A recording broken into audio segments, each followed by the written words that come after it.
You probably slept through economics in college, and I'm with you. I skipped that class altogether. But after generating over $100 million in our own business, Closers.io, and working with thousands of 7- and 8-figure entrepreneurs, I revisited microeconomics for the first time in over a decade just to see if there was anything actually valuable and practical for the everyday entrepreneur. And what I found absolutely blew my mind. I realized that almost every single one of my top 8, multiple 8, or even 9-figure clients was following one or more of 7 economic principles, really whether they knew it or not, whereas 99% of other business owners who are not as successful had never even heard of these principles. And the craziest part is once I saw them, I couldn't unsee them. So they explained everything, not just a lot of the reasons of my success, but why some businesses hit a ceiling while others can scale effortlessly, why some can charge premium prices while others are stuck on cost, and then also why some businesses are mathematically guaranteed to fail even before they start. So in this video, I'm going to explain all 7 principles and show you how you can apply each to your business so you can scale faster, price higher, and make better strategic decisions than 99% of your competitors. So we're going to start with principle number 1, which is cost curves. So you probably heard a lot of people talk about getting in the right opportunity vehicle, or they need to upgrade their opportunity vehicle because they feel like they've outgrown the business that they're in right now. But the question is, how do you actually know what's a good opportunity vehicle? Because it's not just a bigger TAM, it's not richer customers, and it's not really what a lot of people think it is. Well, there's actually a mathematical way to measure the size of your opportunity vehicle, and it's called your cost curve. So all a cost curve is it really just shows you how your total costs change in your business as you sell more stuff. Once you understand this, you'll realize there's really only 4 types of businesses, and you can plot them on a graph like this, where the x-axis represents the degree of fixed costs, and the y-axis represents the degree of variable costs. So on the bottom left, you have a low fixed cost, high variable cost type of business. So a common example of this is your typical coach, agency, or some sort of online service provider. The advantage of a business like this is they're great for beginners or a lifestyle business because you don't need a lot of money to start and there's way less risk. But the downside is that they're not as big of an opportunity vehicle. You're gonna have a lower revenue ceiling because essentially what happens is every single additional unit you sell adds more and more variable costs in the form of labor, product management, onboarding, fulfillment, etc. Now, this doesn't mean that you can't do $100 million a year in a service-based business. And in fact, there's billion-dollar a year service-based businesses. But do you want to know the difference between those businesses doing $100 million to $1 billion in revenue in the service space and everyone else? Well, the difference is those businesses that are larger sell mid-market to enterprise customers. Almost all of them do.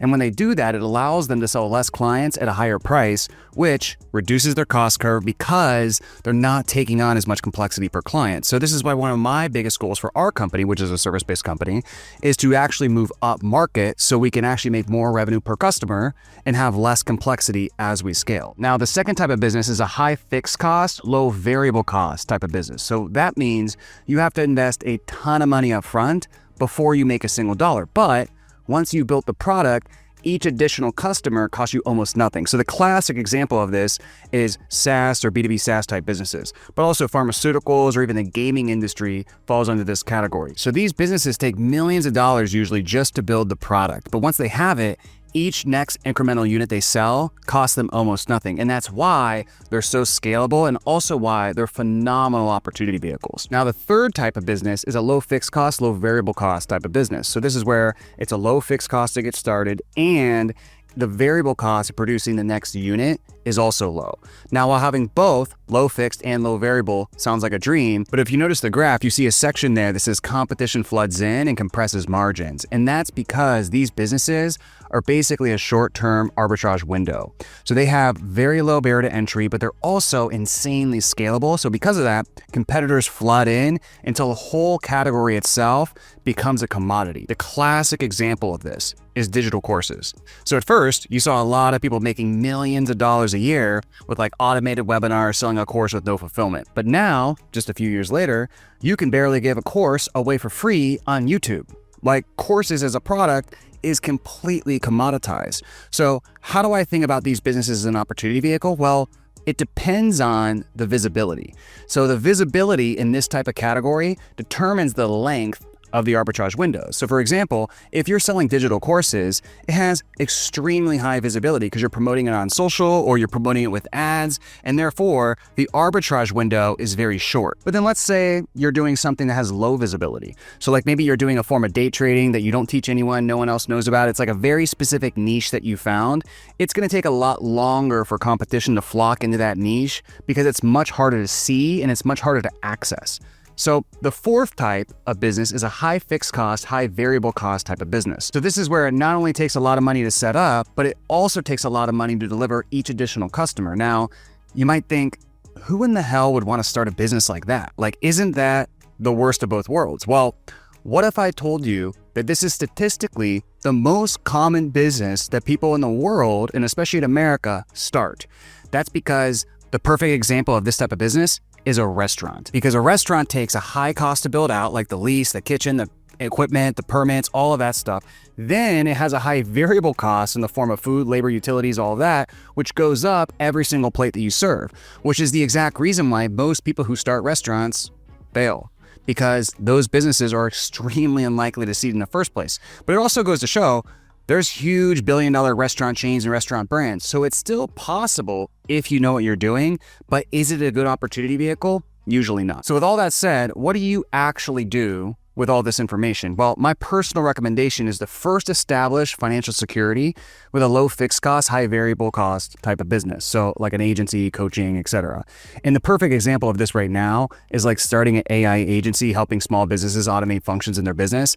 It's very easy to hit 1 to 5 million a year in a business like that. Then once you have more financial runway, you can take a bigger shot at a larger opportunity vehicle like a software product or something like that. Or you could shift your service business to make it into a bigger opportunity vehicle, like increasing LTV by going up market, like we already talked about. Or you would want to bring your CAC to zero, and you can only do that really through building brands. So think about huge service brands like Cody Sanchez or Dan Martell, or really the best example is Hormozy. Like he's so big, he's doing hundreds of millions of dollars just in his coaching, but it's really because his CAC is brought down to zero and he can basically bring in customers for free.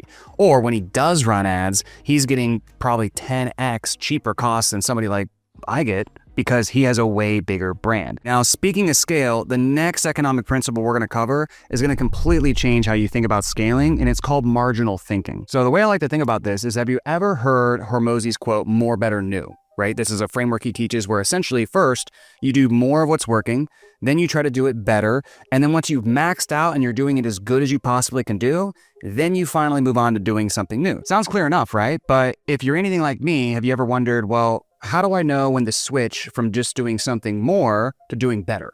And then how do I know when to switch from doing something better to doing something new? Well, marginal thinking is an economic principle that gives you a mathematical answer to that exact question. So what the heck is marginal thinking? Well, marginal thinking basically means that every single decision should be evaluated by comparing the additional benefit of one more unit against the additional cost of one more unit, not by looking at the total average or what came before it. So if that sounds confusing, let me make it really simple for you. In business, you're not making binary decisions. You're not saying, should we have a sales team or not a sales team? Or should we spend money on ads or not spend money on ads? Typically, you're deciding, should we add one more salesperson? And if we do, will our business be able to handle that scale and generate enough additional profit to where it's worth the cost and the complexity? And the same thing goes with spending money on ads. If you're already marketing on ads, you don't ask, should I spend money on ads or not money on ads? What you're really asking is that next 10% bump or 50% bump in ad spend going to be worth it? Like, is it going to produce meaningful returns? Or, as you probably experienced, are you going to spend more money on ads and then just end up making the same exact profit? Now, with that out of the way, the most important thing once you understand marginal thinking is the idea of diminishing marginal returns. And I guarantee you felt this in your business before. So for example, if all things in your business stayed the same and you just kept raising ad spend over and over and over again, and you kept hiring salespeople over and over and over again, but everything in your business stayed the same, you would probably notice that over time, your return on ad spend slowly goes down and your costs go up. And even if you make more money net, your margins are going down, right? Sound familiar? That's diminishing marginal returns. And that happens because, again, at the margin, as you add additional units to anything of your business, you tend to get less benefit and more cost. Now, back to the original question, when do you do more? When do you shift to better? And then when do you shift to new? Well, here's how I think about it. You simply first want to do more of what's working until you start to get close to or hit what's called the equilibrium point. So the equilibrium point is basically where the benefit of the next unit equals the marginal cost. So for example, you spend $50K a month more on ads and you get the same exact amount of profit. So once you're at or approaching that point, because you can kind of tell, you hit your ceiling of your current setup. And that's where you want to shift. It's a signal basically to shift from doing more to doing better. Now in economist terms, doing better essentially means what you're doing is you're increasing what's called your production function, which is really just a fancy term of saying you're increasing the leverage in your business, you're increasing the efficiency. So you're getting more output for the same amount of inputs. And when you do this, what you actually change is you shift the curve itself and you force the equilibrium point outward, which effectively gives you a higher ceiling to scale. So with that being said, how do you get more output for the same amount of inputs? Well, you can do this through lots of ways. You can obviously make better marketing creative so you have higher conversions on ads. You can increase the standards of who you hire on the sales team so they're more talented, or you train them better, you create more systems, processes, management frameworks, etc. It could be adding a setter team if you didn't already have one, or fine-tuning your email marketing. It could even be adding a back end so you have a further LTV to CAC, and that ratio is better, which gives you a higher ceiling for scale. So all of these approaches give you more money for the same amount of input, and ultimately they make your business more efficient, or economists would say that increases your production function. And if I'm being honest, this is where most entrepreneurs spend very little of their time. In reality, it's where they should be spending the majority of their time, because they don't have a problem doing more when something's working. But when that stops, instead of going through the grind and all the hard work of doing better, they just skip to new because it's high dopamine and it just looks like the grass is green on the other side. So they skip it, but you have to put in the work, you have to do better, because ultimately it's what's required. Now, eventually you're gonna get to a point where you made your business as efficient as it reasonably can be, and you're approaching that equilibrium point of diminishing returns again. And that's when you can finally do something new, and you can launch another front-end offer for the same business, or you can open up a new marketing channel. But when this happens and you do that and you do something new, you're basically starting a brand new curve and repeating the whole process again, which obviously massively raises your ceiling for scale. Now, it's important to say, again, it's very tempting, I know from experience, to skip straight to new and not grind through doing more and better and more and better and more and better, because you oscillate between the two. But the thing most people don't realize is you have to factor in that each time you start doing something new, you go back to zero on a new curve, and you have no data, you have no reps, you have no optimized system, you have no compounding because you've been doing it for a long time. And so what you end up doing is you pay upfront in the form of time, energy, money, attention, etc., for the full startup costs again. Whereas your current thing has an existing infrastructure and knowledge base, and you've already paid down all those costs. So that's why the more better new framework exists. And it's why getting 20 to 30% more of what you're currently doing is always easier than doing something new from scratch. So with that being said then, how do you actually know though when to finally move on to something new? Okay, opposed to just constantly just optimizing the thing you currently have. Well, it's hard to say, but the way I like to think about it is if two things are true. Number one, you've already spent years trying to optimize and break past your current revenue ceiling and it's not working. And then number two, you can look around at your competitors and you are far more efficient than they are by like a 5 to 10x multiple or more. If both those things are true, it might be time to do something new. So because we're talking about Hormozi, I think he's a great example of this. So with Gym Launch, I believe they were at about $30 million a year for 3 years straight. And then if you looked at his competitors, his best competitors at that market were like doing 200 to 300 grand a month tops. So that's probably a pretty good signal to sell the business, which is exactly what he did, and do something new, because he had maxed out as much efficiency he could have gotten in that business. And that's exactly what he did. And look, it worked out really well for him. If you're looking for a mastermind to take your business to 10 million a year plus, then you want to check out our 8-figure border mastermind. So after doing 100 million in total cash collected for my own companies, I've created a mastermind where I really pull back the curtain and show you exactly how I've done it. So I not only share with you what's working for us across marketing, sales, fulfillment, operations, finance for all of our different companies. At the same time, you can network with some of the top people in the industry and also listen to world-class speakers like Patrick Bet-David, Dean Graziosi, Neil Patel, Tom Bailu, and many, many others. So if you're interested, check out the link in the description and get more info. Now, moving on, a huge part of being able to become more efficient and increase your ceiling for scale is developing something called market power, which brings us to principle number number 3. So as markets age, more suppliers enter the market, and buyers tend to also become more sophisticated. And this causes markets to shift towards what economists call perfect competition, which is really just a fancy way of saying the markets get more commoditized and the only thing left to compete on is price. So if we know this to be true, the only way to continue to grow and maintain your pricing power so you can continue to charge premium prices as your markets age is to develop what's called market power. So market power is really the ability to charge more than everybody else and still have your competitors choose you. And the more market power you have, the less customers are sensitive to your price. And this is called reducing your price elasticity. So it makes your demand more inelastic. So to put simply, if you were selling a commodity like corn, if you raise the price of corn in your product, customers are going to respond quickly and they leave because they have so many different options that look quite literally identical. But again, when you have market power, you can raise your prices and customers actually stay. And that might be because they can't get your offer anywhere else. It might be because your product has a lot of switching costs, which makes it very hard for them to leave. Or it might be because you have a great brand loyalty and customers are just going to wait around and stick with you, opposed to really going out there and trying an alternative. So with all that said, how do you actually increase market power? Well, there's a lot of ways, but I'm going to give you 5. So the first one is category creation. So you could take a major category and then from that category, create a subcategory. So a great example of this is HubSpot didn't create the market for CRMs, but they created a sub-market for inbound marketing CRMs. And that allowed them to differentiate and punch through the noise. The second way is prioritization. So instead of being an everything to everybody agency, you could specialize down into helping med spas automate their business through AI. Specialists, as you probably know, command higher pricing, right? Like the surgeon gets paid higher than the general doctor.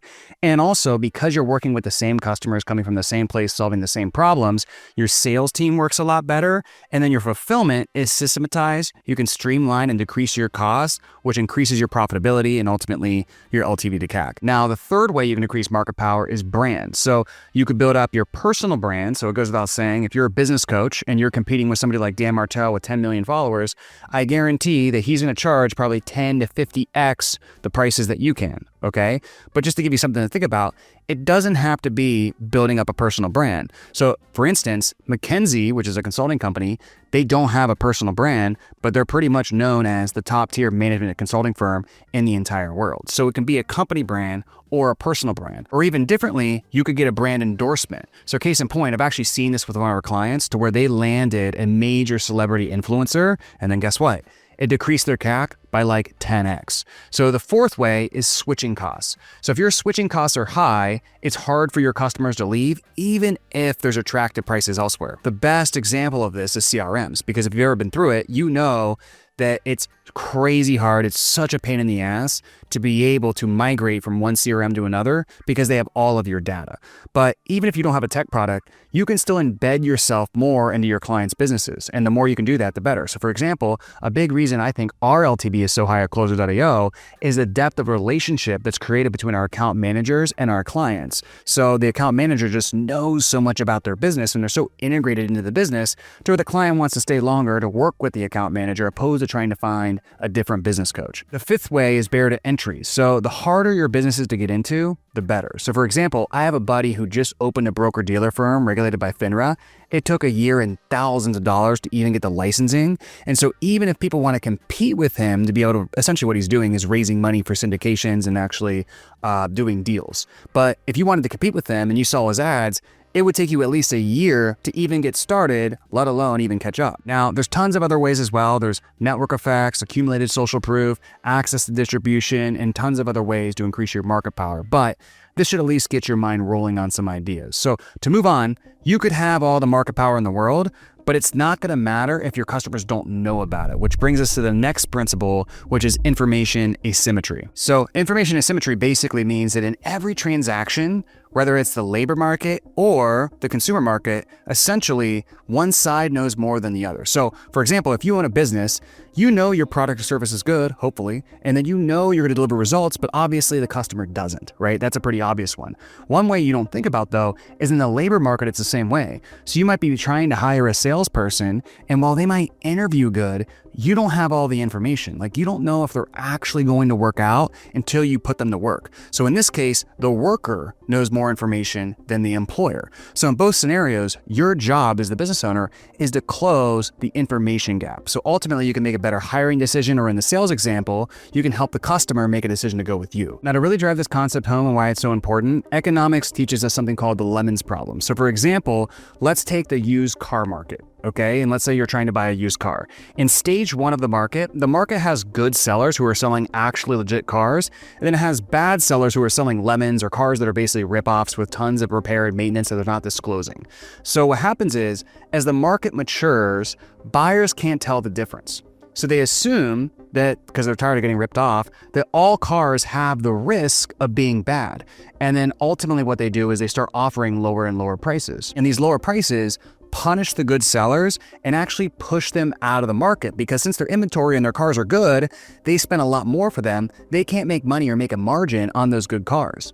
So the market then is only left with the bad sellers, and that's called a market breakdown. So that happens in a lot of markets. Used car sales is a very common one, and the only way the market can prevent that from happening is if the information asymmetry issue, which caused this in the first place, is addressed. Now, the reason I'm telling you this, like why is this guy telling me about used cars, is that entire scenario has actually played out in our market, which is the online high-ticket services space, and it played out over the past couple of years. So from roughly 2016 to 2022, it was relatively easy to sell coaching, courses, agency services, and a lot of that was because buyers were really just less sophisticated, and it was easier to convince them to buy. Then around mid-2023 or even 2024, everyone online started saying there was a trust recession and people weren't converting as easy, close rates dropped, refunds are up, all of that stuff. But here's the thing, what we went through and we're still going through isn't a recession, because a recession implies that we're going to bounce back. And while we might obviously have a pickup in our market for different reasons, it's not a recession of trust that's just going to bounce back and now we're out of a recession of trust. Really what actually happened is the market just matured and buyers got tired of being burned, and they ultimately started scrutinizing their buying decisions more. And then because it was tough to convert buyers, how did the sellers respond, right? This will resonate with you. Everyone started running offers that had some sort of version of, we'll get you results or you don't pay. We'll come over, grow your business, build your business, work on your computer, we'll wake you up out of bed, we'll clean up the poop of your dog, all that stuff, or you don't pay, right? Or they're doing anything at all that just reduces the risk and tries to get people to actually trust them. And that's trying to close the information gap. So you can see this dynamic actually playing out in our market in real time. It's really just sellers responding to the signal that buyers want more proof before they commit. So if you're a business owner, what do you do about all this? Well, in economics, the solution is called signaling, which just means that you're doing things that can credibly prove your quality in ways your competitors can't prove. So I'm going to give you a few examples of how you can do this. So first, you can rely on way more social proof in your ads. So I had an entrepreneur who told me he basically was doing over $100 million. He sold a business. And when he sold it to private equity, about 3 years later, private equity reached back out to him and was saying that, hey, like all the ads are in the gutter. And they were asking if he could come back in and fix it. So he spent an afternoon analyzing all their marketing, and he realized what the PE firm had got away from was using tons of proof in the ads. Like the messaging was the same, the offer was the same, the copy was almost the same, but the amount of proof in the ads was nowhere near the same. Like previously they were using mountains level of proof, and they just had gotten away from that. So all he did was tell them to switch back and start 10xing the proof in the ads, and boom, everything clicked and started working again overnight. So again, that's because it closes the information gap, and essentially it's a better signaling mechanism of what they were doing before. Now, the second thing you do for prospects who are still skeptical and they want to believe you, they're like right on the line, they just can't get over the risk, is one of the things we started doing is offering a trial onboarding. So that's where they essentially come in, they meet their account manager, they go through the first portion of our service, and if it's not for them, they can walk away within a certain time frame. And what we found is 90% of the time, they just end up sticking. And by the way, these same principles apply to hiring as well. So when you're hiring, the candidates actually are the ones, like we talked about earlier, with more information. So they know if they're good, they know what their experience is, and then they're signaling certain things to try to get you to actually believe them. So you want to apply the same logic here, but from the buyer's side. So instead of just interviewing, what you want to do is demand proof from your candidates. Do they have a portfolio? Can they show you documented results with specifics? Like sometimes we like to actually look at the salespeople we hire's trackers if they still have them from the previous company, or even their call recordings if they still have them from the previous company. Some salespeople don't, that's just normal, but We try to look that if we can. If you hire them also, we make it clear that it's a paid trial and they have certain KPIs to hit to officially become a member of the business. So all of that essentially allows you to close the information gap in your own hiring process. So if information asymmetry is all about closing the information gap so that we can hire better and help our customers make better decisions, the next principle is about the psychology of why consumers make decisions, which leads me to principle number 5, which is called bounded rationality. So in traditional economics, they assume that people are making rational decisions to maximize their well-being. But as you probably experienced for yourself, maybe personal experience or watching your customers, almost nobody makes a perfectly rational decision. So for example, like, why can you put 3 tiers on a pricing page and then most people pick the middle one? Or why do sales pages convert better when you have like the original price and you cross it out and then there's like a discounted price, even though people like pretty much know that's not real, but it still works? Or why does putting most popular next to one of your options literally make people pick it more, even though they have no idea whether it's the most popular? Well, that's because, of course, nobody makes perfectly rational decisions. So instead, they make decisions with what economists call bounded rationality, which means while they do want to make a good decision, people are just limited by information, energy, time, and a ton of other factors. So in order to get through their life and make a bunch of decisions, people generally rely on simplified shortcuts and heuristics so they can make these decisions efficiently and save their energy. And these shortcuts are basically what we refer to as cognitive biases. And here's what's cool. These biases are predictable and repeatable, and you can study them. So if you know them, you can use them to your advantage to convert more customers. So I'll give you a few of my favorites. The first one is the default bias. So the default bias is the tendency for people to stick with whatever option is pre-selected or requires no action whatsoever. So this is why, essentially on a sales page, if you have a multi-tier option, whatever you auto-select, they'll end up picking more. And that actually matters a ton for selling low-ticket products. And this is because people overwhelmingly go with the path of least resistance. So the option that they're already defaulted into and they don't have to opt out to change. Let me give you a really good example of how we use this to make tons of money and how you can use it too. So if we're selling a customer into, let's say, a 12-month contract, but let's say the customer doesn't want to make that big of a time commitment, and they ask instead, hey, can we maybe just do 3 months and then see how it goes? So you have 2 options of how you can frame this, and how you do it is going to dramatically impact your results and how much money you're going to make. So option number 1 is you can sell them for 3 months, and at the end, you have to have another conversation to upsell them into the remaining 9 months. Option 2 is you still sell them into the 12-month contract, but you tell them in the terms and in the contract, they have a 3-month opt-out. So essentially, they're in for the 12 months, but at month 3, they have to let you know if they're going to bail. Otherwise, after month 3, they're committed for the rest of the year. And option 2, over the long run, when you consider churn, is going to convert way higher. And again, that's because of the default bias. So for consumer, they're going to think of that the same. Like, it's really giving them what they want. You're just framing it differently. But what ends up happening is tons of more people stick around because they're already defaulted into the 12-month option. And in worst case, even if they try to opt out, you still have the opportunity to have a conversation with them to still try to upsell them anyway. So you lose nothing. Now, the second option is price anchoring. So I'm sure you've heard this before. It's essentially where you show the premium option first, and then that makes the real option sound a lot more reasonable. So you probably heard that. So let me give you a unique way of how I actually use it. So if my team's on a sales call and the prospect brings up a relevant question, I'll have my sales team reference some of the work I did with a one-on-one client that's a part of a $250K package in order to answer that question. So it's subtle, like we're not pitching the $250K package. We're not even really talking about that. We just mention a result we delivered with a client who paid $250K. That's really all we're doing.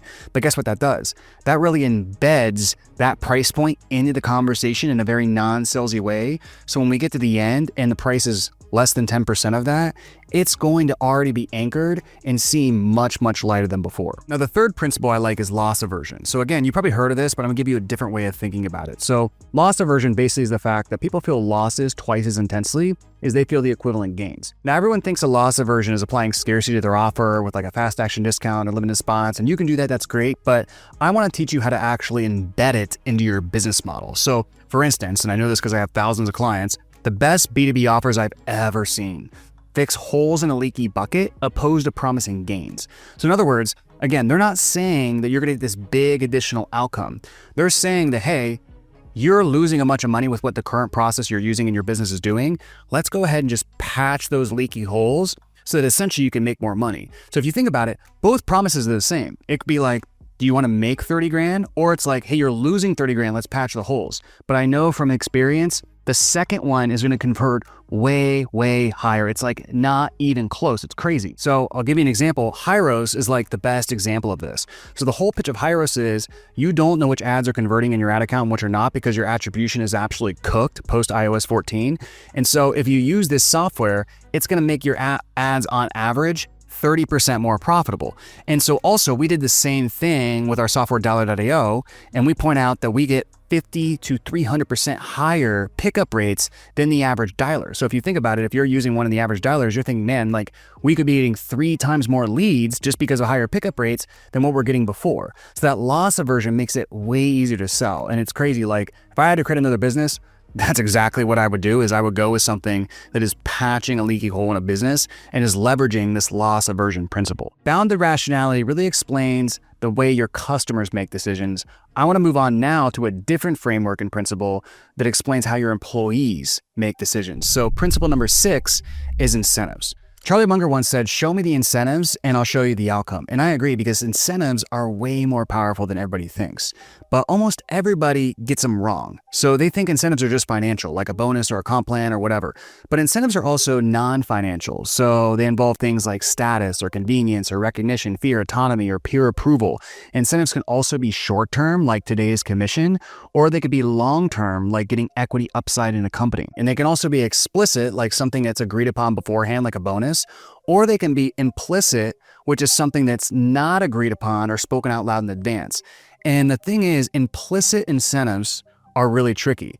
But a great example is your team noticing that, let's say the person who stays late gets promoted, or the person who challenges the CEO in public gets sidelined, or the person who takes risks in the business gets punished if it fails. So none of those things are explicitly written in a handbook, but it doesn't make them any more real. And essentially it shapes behavior and culture way more than you realize. And another thing people don't understand about incentives is they think that their employees respond to all incentives, whether it's financial status, etc., in the same ways. But in reality, everybody kind of has their own combination, and different people respond to different incentives. So some people want more status and recognition rather than money.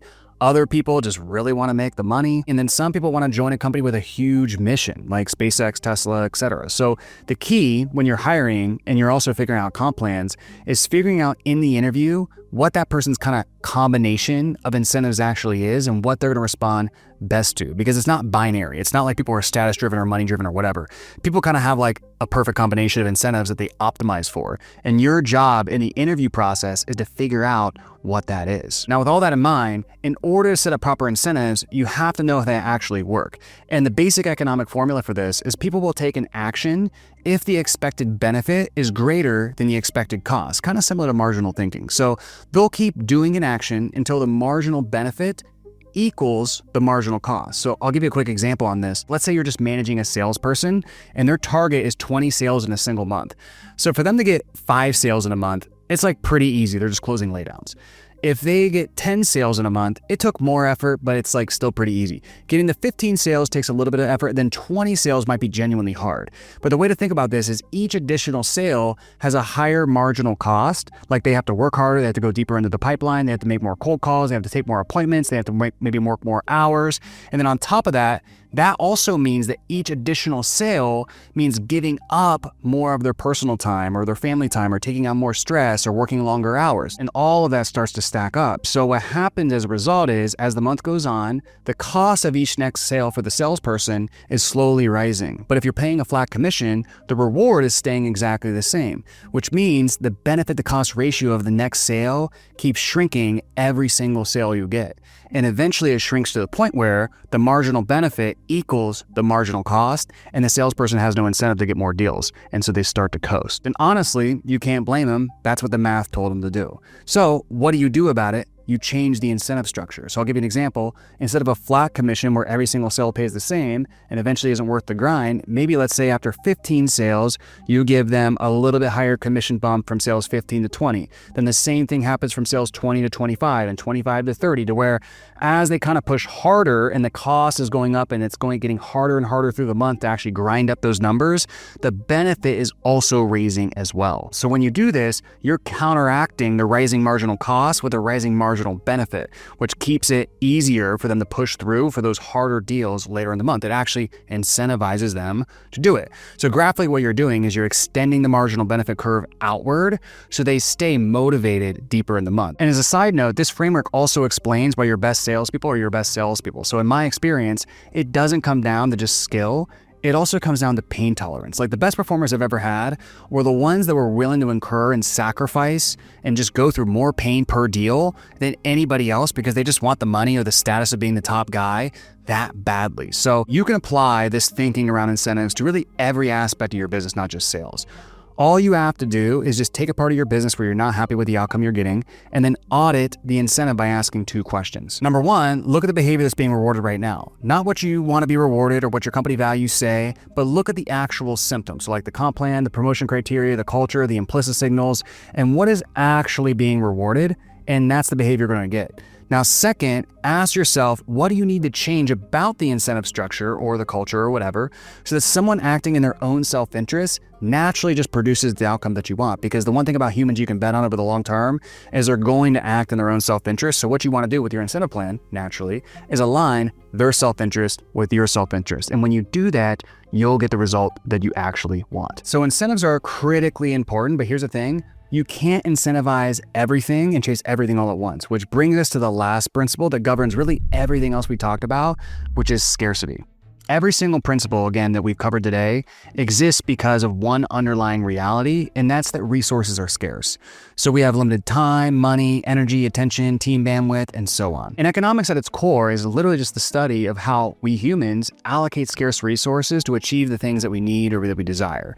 And if we know that to be true, business strategy is really just an applied version of that. So it's the prioritization of scarce resources to achieve a stated goal.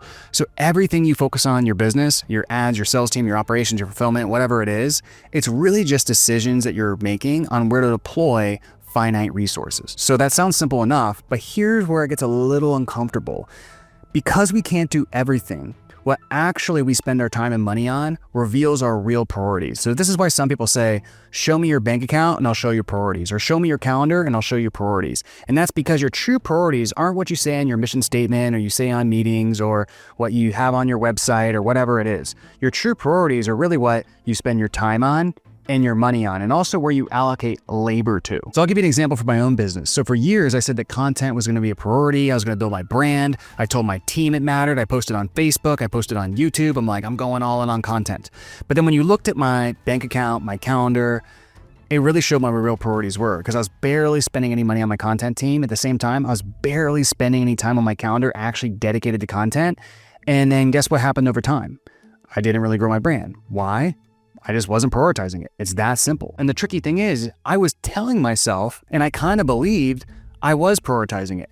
But when I looked at my behavior, I actually wasn't. So the way I like to think about it is that scarcity is a clarifying force. It exposes really the gap between what you say you want versus what you actually prioritize. So my question for you is, if somebody actually looked at where your time and money went last month, would they be able to tell you're executing the strategy you say you are? Or would your actions tell an entirely different story? So look, most business owners operate on instinct and gut feeling, and that can get you pretty far. But at some point, you're gonna hit a ceiling. And what gets you past that ceiling is understanding the systems and economic principles we talked about today, because they are there in your business, whether you see them or not. And it's the exact reason I wanted to make this video about these 7 economic principles. But if you wanna know how to apply these in even a more practical way to hit 8 figures in 2026, you can check this video out right here.